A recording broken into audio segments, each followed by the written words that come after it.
In this video, I will show you how to fix login failed in Fortnite.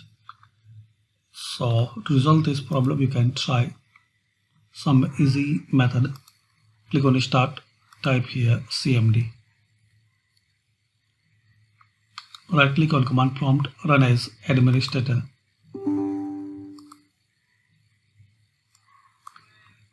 Now type here ipconfig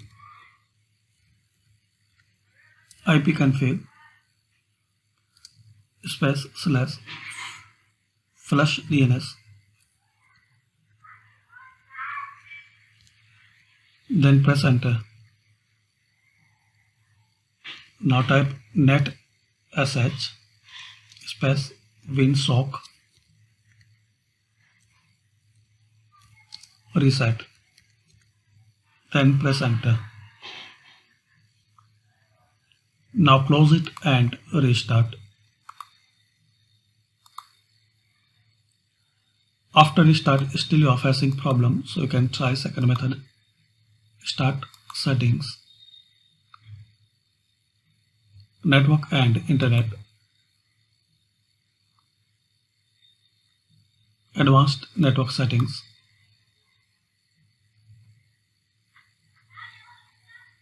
Now here you will see network reset.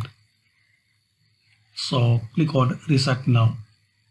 Just you have to click on reset now, and after close and restart.